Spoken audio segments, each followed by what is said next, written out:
말씀은 갈라디아서 4장 6절부터 11절입니다. 306면에 있습니다. 신약성경 306면입니다. 갈라디아서 4장 6절부터 11절입니다. 306면이죠. 6절부터 한번 교독하면서 읽겠습니다. 너희가 아들이므로 하나님이 그 아들의 영을 우리 마음 가운데 보내사 아빠 아버지라 부르게 하셨느니라. 그러므로 내가 이후로 종이 아니요 아들이니 아들이면 하나님으로 말미암아 유업을 받은 자니라. 그러나 너희가 그때에는 하나님을 알지 못하여 본질상 하나님이 아닌 자들에게 종노릇하였더니 이제는 너희가 하나님을 알 뿐 아니라 더욱이 하나님의 아심과 되었거늘 어찌하여 다시 약하고 정박한 저주함으로 돌아가 다시 그들에게 종노릇하여 하느냐. 너희가 날과 달과 절기와 해를 삼가하시기니 같으시냐. 내가 너희를 위하여 수고한 것이 헛될까 두려워하노라. 아멘. 지금 저희 교회는 갈라디아서 말씀으로 계속해서 말씀을 나누고 있습니다. 지금 코로나 바이러스가 전국에 그리고 전 세계로 지금 확산이 되고 있죠. 이게 이제 팬데믹으로 분명히 가고 있습니다. 자, 이런 상황 속에서 특정한 나라나 지역을 비하하는 언어로 사람을 비인간화하고 또 혐오를 확대 재생산하는 그런 또 사람들이 있죠. 이거 우리는 그런 어둠의 일을 따라가서는 안 됩니다. 먼저 이제 중국에서 이 바이러스가 이제 확산되고 있었는데 우리가 그때 이제 중국 사람 보지 말아라 이렇게 처음에 손가락질을 시작을 했잖아요. 그런데 이제 입장이 많이 바뀌었습니다. 이제 100여 개국 가까운 나라에서 한국 사람들이 들어오지 못하도록 입국을 제한하는 그런 상황인데 또 이것도 이제 좀 지나면 또 이제 상황이 또 분명히 바뀔 거예요. 퍼져나가고 있기 때문에 그래서 이렇게 어려움이 생길 때 어떤 특정한 사람들을 비하하거나 공포를 조장하거나 어떤 그런 행위들은 하나님이 참 싫어하시는 어둠의 일을 할 수 있습니다. 지역으로 사람을 나누고 이념으로 나누고 어떤 색깔로 이렇게 나누는 것들은 아니면 세대로 나누는 것들은 하나님이 기뻐하시지 않는 일입니다. 어둠의 일이죠. 자, 크리스찬들은 이런 것들을 거부하고 분별해야만 마땅합니다. 왜냐하면 이게 하나님의 뜻, 성품과는 다르기 때문인 거예요. 복음과는 다르고 복음의 걸림돌이 되는 죄이기 때문에 그렇습니다. 자, 세상은 이런 어둠의 일, 죄에 속박된 그런 상태에서 살아갑니다. 간음이나 혐오가 죄가 되지 않습니다. 아무리 남을 미워하는 얘기를 해도 꺼리낌 없이 해요. 왜? 죄가 돼서 처벌받지 않기 때문에 그렇습니다. 그것이 내게 이익을 가져다 주고 때로는 나를 행복하게 해준다고 생각하기 때문에 양심을 그나마 조금 있었던 그 양심을 마비시켜서 그런 일이나 말을 합니다. 이것을 성경은 어둠의 일로 판단합니다. 하나님을 마음에 두지 않는 사람들이 행하는 일이죠. 결국에는 그런 어둠의 일들은 빛 가운데서 드러나게 되고 하나님의 준엄한 심판, 판단 가운데 결국에는 놓이죠. 자, 우리도 한때 이런 어둠의 상태, 노예의 상태에 있었습니다. 이랬던 사람을 주님께서 십자가에서 모든 죄를, 죄값을 대신 지불하셔서 저희들을 자유롭게 하셨어요. 그렇죠? 그래서 속량이라고 합니다. 노예였던 사람을 비싼 값을 치르고 자유롭게 하는 것들을 속량이라고 했는데 십자가에서 그 구원의 사역이 일어났습니다. 그래서 이 십자가는 우리의 영혼을 항상 이렇게 깨우는 하나님의 사역이 돼요. 왜? 죄가 얼마나 심각한가, 어둠의 일이 얼마나 나쁜 것인가를 우리가 깨닫게 하기 때문에 그렇습니다. 하나님이 죄를 저렇게 준엄하게 심판하시는구나. 예수님이 십자가에서 부르짖으셨잖아요. 엘리 엘리 라마 사박다니, 나의 하나님 왜 나를 버리시나이까. 사랑하는 독자를 그 심판 가운데 내어 주실 정도로, 또 한편으로는 우리 영혼 한 사람 한 사람을 그 정도로 사랑을 하십니다. 십자가에서 우리가 그것을 깨닫게 돼요. 나를 사랑하시는구나. 옆에 있는 영혼을 저 정도로 사랑하시는구나. 그래서 성도가 이 십자가를 묵상하는 것은 굉장한 유익이 있습니다. 자, 십자가가 중요하죠. 구원받은 사람도 실수를 합니다. 잘못을 합니다.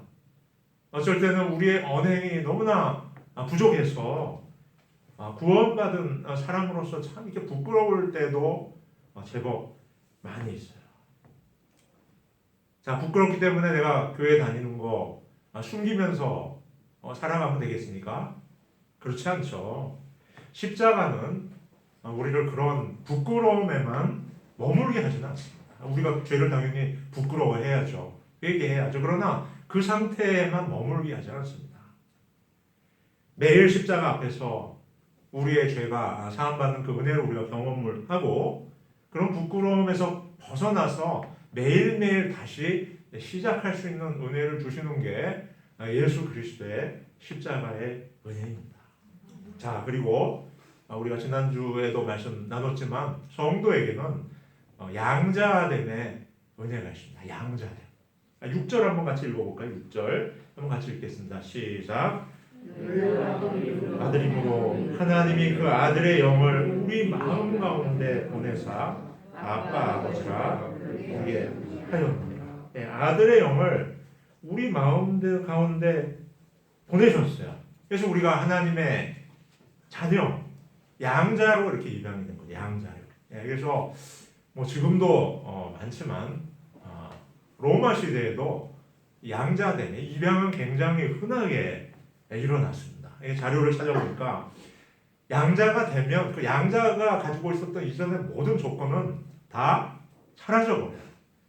이전에 그 사람이 빚이나 채무가 있었다. 그러면 이 사람이 양자가 되면 어떻게 됩니까? 입양이 되면 어떻게 됩니까? 부모가 그걸 다 가져갑니다. 부모가 가져가요. 새로운 부모 밑에서 완전한 아들로 새 출발을 하게 됩니다. 이게 입양이에요. 자, 부모가 입양된 자녀의 모든 것을 다 가져갑니다. 자, 하나님이 우리에게 성령을 주셔서 자녀로 삼으셨는데, 우리를 자녀 삼아서 무엇을 가져가서 하나님이 이득을 보겠습니까? 자, 하나님은 우리에게서 허물을 가져갑니다. 허물을 가져가시죠. 우리 허물을. 그리고 우리의 아픔을 하나님이 가져가십니다. 예수 그리스도에서 가져가세요. 그리고 우리가 정욕이 있어요. 정욕이 일어나서 싸웁니다. 어떤 일을 할 때 욕심이 생겨요. 어쩔 때는 분노가 생기죠. 의로운 분노로 시작했다가 악한 분노로 바뀔 때도 참 많습니다. 그리고 외로움에서 오는 그런 연약함들이 있는데, 그런 연약함들을 주님이 가져가십니다. 왜? 아들로 삼았기 때문에 다 가져가십니다. 그리고 우리의 삶을 다스리시죠. 자녀들이기 때문에 우리의 삶을 다스리시고, 섭리 속에서 이 자녀들의 인생의 스토리들이 하나님 뜻에 맞게 다시 쓰여져 가도록 이렇게 하나님의 손이 이끌어 가시죠. 성도는 이런 삶의 전환이 있습니다. 그래서 얘기하는 거예요. 그러므로 내가 이후로는 종이 아니요 무엇이라고 말합니까? 아들이다. 너는 아들이다. 너는 내 아들이요, 내 기뻐하는 자다. 하나님 아버지께서 세례받는 예수 그리스도께 주셨던 그 말씀인데, 이 말씀이 우리에게도 적용이 돼요. 예수님 때문에 삶의 이 전환이 있습니다. 자, 이런 존귀함을 가진 하나님의 자녀였는데 전에는 어떤 모습으로 살아갔나요? 8절을 한번 저희들 한번 같이 읽어보겠습니다. 8절 시작. 그러나 너희가 그때에는 하나님을 알지 못하여 본질상 하나님이 아닌 자들에게 종로로 되었느니라. 예, 전에는 어떤 특징이 있었습니까? 네, 하나님에 대해서 무지했습니다. 무지하다. 하나님을 모른다. 예, 하나님은 영이시죠. 예, 하나님은 영입니다. 그리고 하나님은 무한하십니다. 무한하시. 그래서 자신을 인격적으로 우리에게 나타내 보이시지 않고 우리는 하나님을 알 도리가 없습니다. 알 도리가 없습니다. 사람의 언어로 하나님이 누구신지를 우리에게 말씀해 주셨어요. 우리 수준으로 눈높이를 맞춰서 말씀해 주셨습니다. 그런데 이런 하나님을 만나지 못하는 불신자의 특징이 무엇인가? 하나님을 거부하죠. 하나님을 거부하고 냉담하고 대신에 내 경험을 의지하게 되고 자기 자신이 삶의 궁극적인 목적이 돼서 이렇게 살아가게 됩니다. 이것을 성경은 무지하다, 하나님을 모른다 말씀을 하고 계세요. 하나님이 그렇게 살라고 사람을 창조하지 않으셨습니다. 우리가 창세기를 보게 되면 하나님이 사람을 만드실 때 하나님의 형상으로 사람을 만드셨죠. 하나님의 형상이 뭡니까? 하나님과 소통할 수 있는 자로 사람을 만드셨습니다. 흙에서 취해가지고 하나님의 생기를 불어 넣으셔서 하나님과 이렇게 소통하고 하나님의 말씀을 듣고 주님이 주시는 생명으로 살아가도록 사람을 만드셨습니다. 그리고 하나님이 하시는 중요한 그 일들을 우리에게 맡겨주셨어요. 세상을 돌보고 지키는 거죠. 하나님의 마음으로 돌보고 지키는 거예요. 나쁜 것으로부터 지키고. 사탄이 와가지고 그런 식으로 자기를 꿰었으면 자기가 그것을 거부함으로써 에덴 동산에서의 그 삶을 지켜야 되는 거였거든요. 근데 사실 이제 그렇게 되지를 못한 거죠. 자, 이런 무지함의 결과가 어떻게 나타납니까? 성경에서 말씀합니다. 하나님이 아닌 것에 종노릇을 합니다. 끊임없이 다른 것에 이 종이 돼서 살아가게 됩니다. 이게 무지한 거예요. 카메룬 맥킨토시가 만든 뮤지컬 레미제라블이라는 뮤지컬이 있는데 그 장발장의 마지막 노래를 보면 쪽지를 건네줍니다. 여기에 내 인생 스토리를 기록했으니까 잘 읽어봐라 하면서 이야기를 마지막 대화를 하죠. 그래서 그게 뭐냐? 코세트한테 주는 그 이야기가 뭐냐? 여기 있는 내용은 한 사람의 이야기인데 어떤 이야기냐? 증오로부터 돌아선 한 사람의 이야기가 여기 적혀 있다. 그래서 하나님이 내 딸인 이 코세트를 돌보시기 때문에 그 이후로부터 사랑하는 법을 배워왔던 한 사람의 이야기가 여기 적혀 있다. 말을 합니다. 그게 마지막 말이었어요. 이게 사실은 크리스찬의 고백이죠. 어둠의 일로부터 돌아서서 하나님을 사랑하고 하나님을 알아가는 한 사람, 그 성도의 스토리가 사실은 크리스찬의 고백이 됩니다. 자, 하나님이 우리를 속량하시기 전에는 어땠어요? 세상 가치관을 따라서 살아갑니다. 쾌락이나 증오나 이 자기 연민의 종이 돼서 살아가요. 불안에서 탈출하기 위해서 끊임없이 자기 자신을 밀어붙이면서 살아가게 됩니다. 그런 식으로 이렇게 밀어붙여요. 주님을 모르기 때문에 생기는 불행입니다.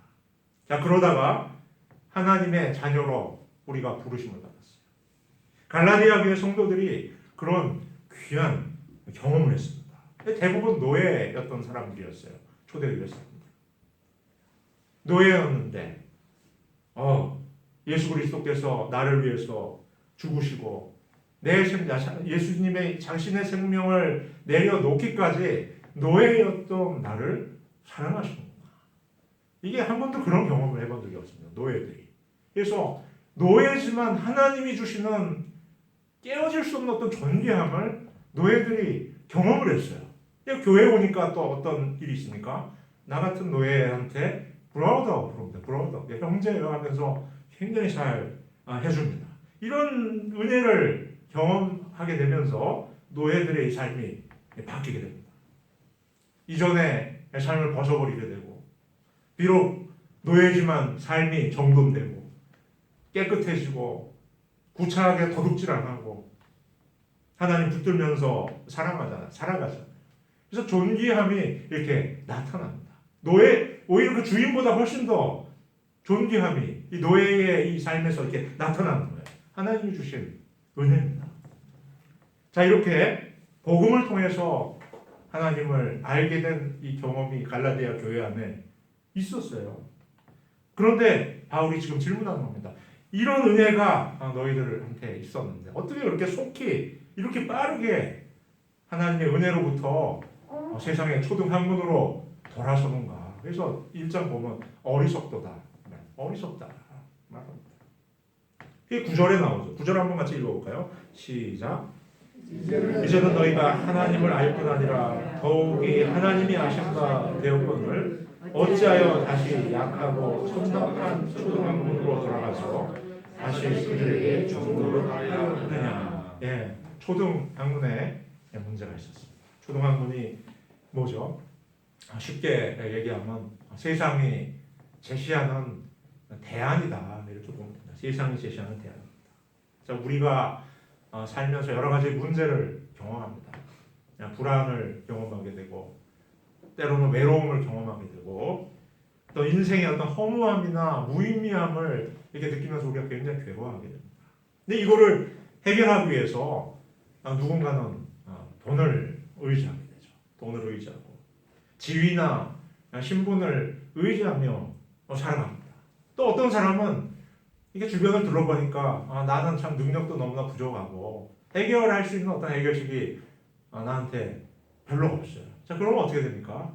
네, 절망하죠. 절망하고 자기 연민에 쫙 빠져들면 나는 너무나 불쌍해. 세상은 나를 버렸어. 나는 별로 이렇게 가치가 없어. 이러면서 자기 연민 속에서 분노하며 살아갑니다. 그렇죠. 분노도 어떻게 보면 일종의 초등학문이라고 할 수 있어요. 세상이 주는 대안입니다. 근데 이게 어떻습니까? 약하고 천박하다 말씀입니다. 약하고 천박하다. 무슨 의미냐면 이것들은 우리 인생에 존귀함을 가져다 주거나 우리를 위로할 수 있는 그런 능력이 없어요. 우리를 위로하지는 못합니다. 삶에서 우리가 위기를 겪고 실패를 경험할 때마다 사실 이런 초등학문의 허무함을 우리가 깨닫게 됩니다. 그 전까지는 초등학문이 어느 정도 내게 뭔가 해결책을 줄 수 있을 것 같은데 이게 딱 여지없이 실패하게 될 때 허무함을 우리가 경험하게 됩니다. 천박하고 약한 이 본질을 우리가 깨닫게 됩니다. 코로나 바이러스를 한번 보십시오. 이게 굉장히 마이크로한 거 아닙니까? 굉장히 작은, 세상에서 가장 작은데 우리 일상을 흔들어버려요. 완전히 흔들어버렸어요. 대형교회가 예배를 드리지 못합니다. 지난주하고 이번 주는 그냥 온라인으로 대체하는데 다음 주하고 3월까지 어떻게 할까요? 다음 주에는 퍼지지 않을까요? 어렵습니다. 세상이 참 자랑하는 어떤 거대함, 이 능력이 이 작은 거 하나 때문에 다 상대화가 되어버리고 있습니다. 돈, 어떤 규모가 주는 어떤 안정감, 지위나 자기 연민 중에 하나님의 자녀로서의 존귀함을 가져다 줄 수 있는 것이 사실은 어디에 있습니까? 그것이 삶의 의미를 가져다 줍니까? 조금은 주겠죠. 조금은.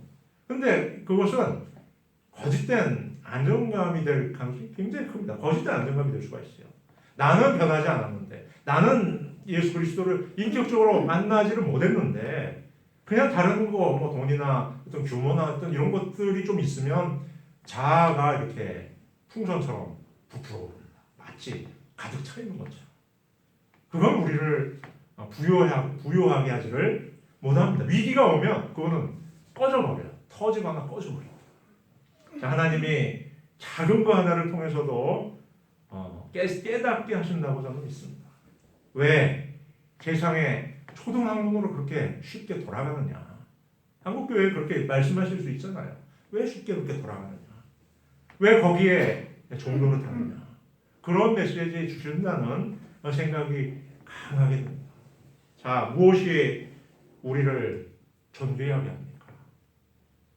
그것은 복음에 나타난 하나님의 사랑입니다. 예수님의 구원이 우리를 존귀하게 합니다. 자, 복음에 무엇이 나타나 있습니까? 우리 복음 성경 말씀 통해서 읽잖아요. 설교로 듣잖아요. 자, 복음에는 하나님의 용서와 부요함으로 우리를 초청해 주시는 그리스도의 놀라운 은혜가 나타납니다.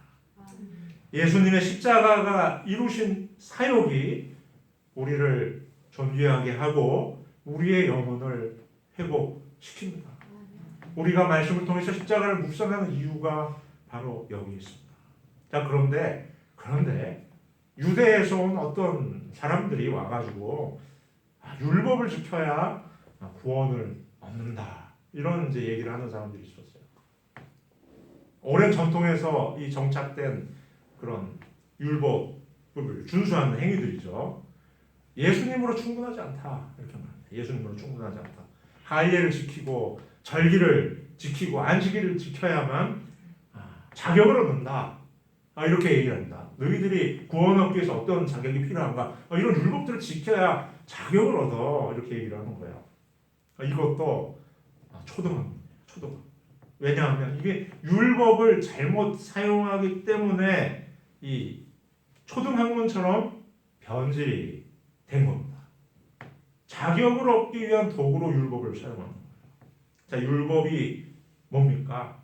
율법은 하나님의 은혜를 계속해서 가리킵니다. 너희들은 율법을 지킬 수 있는 그런 능력이나 사실 마음이 되지 않기 때문에 하나님의 은혜가 필요한 사람이면 그걸 계속해서 말씀을 해주는 거예요. 자, 율법은 하나님의 선물입니다. 선물. 그냥 우리가 안 그래도 삶이 힘들고 어려운데 부담 주기 위해서 지켜야 될 여러 명령들을 우리한테 그냥 던져주시는 게 아닙니다. 율법은 하나님이 주신 은혜의 선물입니다. 자, 율법 맨 앞에 무슨 말씀이 있는가? 출애굽기 보면 나오거든요. 출애굽기 20장 22절을 보면 율법을 시작하기 말씀해 주시기 전에 제일 먼저 나오는 게 뭐냐면 나는 너를 애굽 땅 종되었던 집에서 인도하여 낸 내 하나님 여호와라. 이거부터 시작해요. 이게 뭡니까? 이게 구원입니다. 구원. 너희를 구원한 여호와 하나님의 말씀입니다. 이거부터 시작을 하는 거예요. 자, 바로가 이스라엘 백성들을 굉장히 착취를 심하게 했습니다. 억압을 했습니다.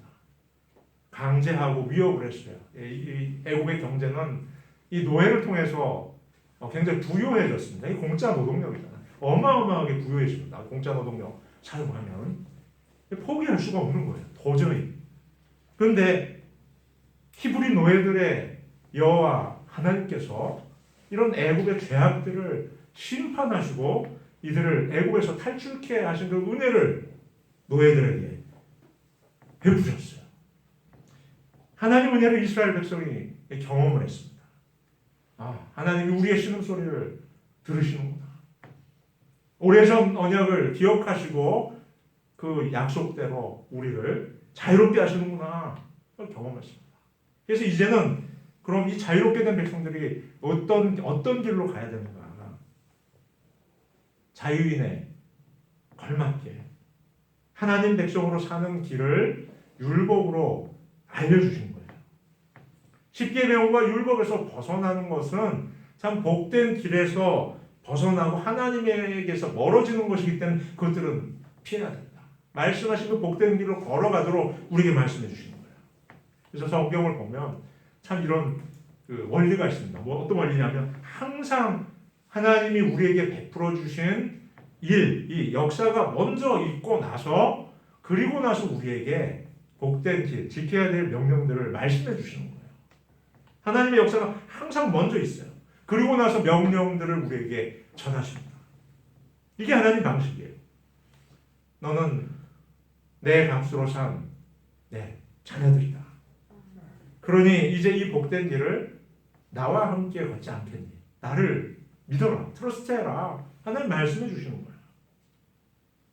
자, 부모가 자녀에게 좋은 길이라고 많이 이렇게 알려주고 잔소리도 많이 하지 않습니까? 근데 보통은 이제 자녀로서의 자존감을 잘 불어넣어 주지를 못해서 참 실패를 하는 경우가 참 많이 있습니다. 자존감을 잘 불어넣어 주면 이것저것 해라 얘기해도 그 좋은 자존감으로 잘 그 말씀을 따르면서 할 텐데 이제 그러지 못하는 거예요. 그럼 이제 진짜 율법적이 되는 거예요. 막 이렇게 율법적이 됩니다. 자, 그러나 주님은 그렇지 않습니다. 나를 구원으로 부르시고 우리 죄를 아들의 피로 덮으셨어요. 하나님의 은혜가 먼저 있습니다. 그래서 우리가 이 은혜를 생각하면 어떻게 됩니까? 자포자기하거나 자기 연민에 이렇게 한없이 빠져서는 안 돼. 나는 불쌍한 사람이야. 하나님이 나를 이 정도로 사랑하셨는데 자포자기나 자기 연민에 계속해서 빠져 있는 건 이 주님의 십자가를 사실은 이제 무시하는 게 됩니다. 무시하는 게. 자, 9절 말씀처럼 너희가 하나님을 알 뿐 아니라 더욱이 하나님이 아시는 바 되었거늘. 초등학문에 빠지지 말아야 할 이유를 우리에게 말씀해 주십니다. 이제는 하나님을 알아요. 말씀 통해서 그리스도의 은혜를 경험했어요. 이 노예들이. 그리고 하나님이 우리를 아십니다. 우리를 아세요. 부르신 자를 아세요. 이게 구원이잖아요. 구원. 자, 구원을 다른 말로 영생이라고 표현할 수 있습니다. 영생. 영원한 생명이죠. 영생에서 이 영원한 생명에서 이 생명이 육체의 생명이 아닙니다. 이 헬라어로 이게 조에라는 단어를 써요. 조에. 자, 외국에서 보면 자녀가 태어나면 자녀 이름을 조에라고 짓는 사람들이 꽤 있습니다. 신학교에서 있었을 때, 외국 신학교에 있었을 때 그렇게 이름 짓는 친구들이 몇 사람 있었어요. 조에. 새로운 생명이죠. 하나님 주신 새로운 생명이다. 그래서 영생은 뭡니까? 곧 유일하신 하나님과 그가 보내신 자 예수 그리스도를 아는 것이 영생이다 말씀입니다. 유일하신 하나님, 그가 보내신 자 예수 그리스도께서 어떤 일을 행하셨는지를 말씀을 통해서 자기가 알게 되는 거예요. 아는 거죠. 그 일이 내게 무슨 의미가 있는지를 아는 거예요. 인격적으로 아는 거예요. 예수님은 부르시기 전부터 나를 이미 알고 계십니다. 그냥 어떻게 하다가 나한테 누군가 복음을 그냥 우연히 전해서 내가 예수님을 믿는 게 아니에요. 하나님이 그 사람에게 복음을 전하도록 특정한 사람을 사용하셔서 보내신 거예요. 나다나엘도 부르시기 전에 아셨고 마태도 삭개오도 부르시기 전에 그 사람 알고 부르셨습니다. 사마리아 여인도 그 여인의 인생의 모든 것들을 하나님 다 아시고 예수님이 아시고 그 사람을 생수를 마시도록 영원한 생명을 누리도록 부르셨어요. 우리 인생 스토리를 주님께서 다 알고 우리를 부르십니다. 주님이 나를 아시는구나. 머리털 하나도 셋이는 하나님이시잖아요. 참새 하나, 작은 것 하나도 하나님의 허락 없이는 떨어지지 못하는 그런 주권을 하나님이 갖고 계십니다. 다 아십니다. 그런 주님께서 내게 생명을 주시기 위해서 하늘의 영광을 비우시고 이 땅에 오셨습니다. 내게 하나님 말씀이 전해진 것이 우연이 아닙니다. 하나님이 다 행하신 거예요. 주권과 계획 속에서 하신 일이에요. 그래서 우리는 목자의 음성을 인격적으로 듣게 됩니다. 주님을 인격적으로 아는 거예요. 그래서 영적으로 마비되고 참 눈먼 나를 주님이 고치시고 뜨게 하셨구나. 이걸 깨닫고 자기가 경험을 하게 됩니다. 성경을 통해서 내 영혼을 새롭게 하셨기 때문에 말씀이 인격적으로 다가와요. 내게 주시는 말씀. 그리고 그 말씀이 마음판에 새겨져서 예수 그리스도가 내 안에 거하십니다. 말씀을 통해서 주님은 우리 안에 거하십니다. 그리고 그 주님과 함께 삶을 살아가고 폭풍 속을 함께 예수님과 걸어가는 거예요. 이게 주님을 아는 겁니다. 주님이 나를 아시는 겁니다. 자, 사랑하는 성도 여러분들, 우리는 말씀을 통해서 주님을 매일매일 배워가고 알아갑니다. 주님이 우리 안에 거하시죠. 사실 이제 한국 교회가 말씀을 이렇게 소중히 하는 마음이 사실은 약해져 가고 있는 것이 사실입니다. 하나님 다시 은혜를 주셨으면 좋겠어요. 우리를 거듭나게 하시는, 지금도 살아 숨쉬는 이 하나님의 말씀을 사모하고 그 말씀이 우리 안에서 자라서 열매 맺게 하시도록 하는 그 은혜를 우리에게 주시기를 원합니다. 자, 성경은 하나님이 주신 선물입니다. 선물이에요. 말씀은 하나님 자신을 드러내시고 또 우리의 믿음을 자라게 하는 그 수단이 됩니다. 말씀을 통해서 믿음이 자라요. 그리고 생명을 주시는 그 하나님과 떨어질 수 없는 게 이게 주님의 말씀입니다. 예수 그리스도잖아요. 말씀. 떨어질 수가 없습니다. 기록된 말씀을 통해서 우리 믿음이 자랍니다. 우리가 앞서서 갈라디아서 3장 5절을 보면 이런 말씀이 있어요. 3장 5절 한번 같이 읽어볼까요? 3장 5절 바로 앞에 304면 있는데 3장 5절 한번 같이 한번 읽어보겠습니다.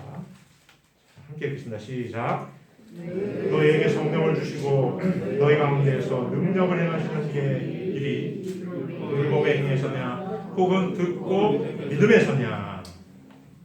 자, 거듭나서 하나님을 만나고 말씀을 받아들이게 되려면 성령께서 우리 안에서 역사하셔야 됩니다.